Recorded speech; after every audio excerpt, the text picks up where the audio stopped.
Retired U.S. Navy Rear Admiral Mark Montgomery joins us now. I'm going to take you to the map, Mark. Thank you so much for joining us. You're Senior Fellow with the Foundation of Defense of Democracies, and you can really give us your insights into what has happened here. These are the three critical sites the U.S. struck in Iran: Fordow, Natanz, Isfahan. It's officials say we can't tell for certain whether or not we've completely wiped out their nuclear capabilities with this destruction. But what can you tell us about what we know so far and what you've been able to determine from the visuals, including those aerial images?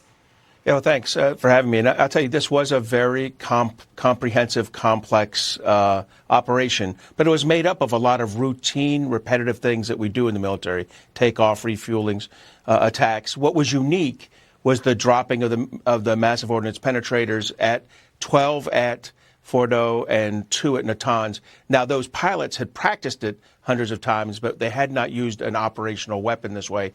What we can see in the imagery are 6 entry points at Fordow, which I think is 12 weapons, because they tend to put one right down the other after it creates a channel. So that 12 on Fordow is going to cause a lot of damage. And then the 2 at Natanz, I think, was cleanup. The Israelis left us some work to do there, knowing that a massive ordnance penetrator would be a better weapon to go after the centrifuge halls. So that's those 14 massive ordnance penetrators.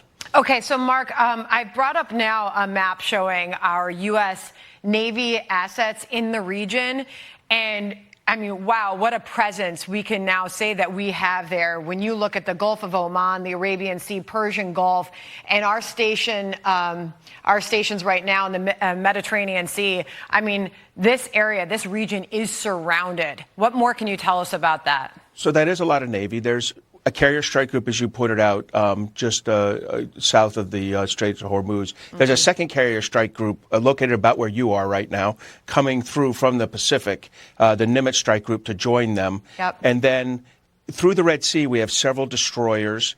Those Red Sea destroyers are there to protect against Houthi attacks against shipping, but also Houthi attacks into Israel. And then finally, I'm glad you pointed out the 5 destroyers or so in the Eastern Mediterranean. Those are doing the medium-range ballistic missile defense of Israel with SM-3 missiles, anywhere from 2 to 5 on station, help protect the major cities and military sites of Israel against a medium-range ballistic missile attack from Iran. All right, I'll end with this. As we do look at those critical sites that were taken out, 3 B-2 stealth bombers dropped 6 bunker buster bombs on the Fordow nuclear site. The submarines fired those 30 Tomahawk missiles from an undisclosed location 400 miles away. Did you ever think this was possible, Mark? Well, I have to tell you, myself and many of the other retired generals and admirals who've worked this issue for almost 15 to 18 years, from the initial planning. The massive ordnance penetrator was conceived 2 or 3 administrations ago.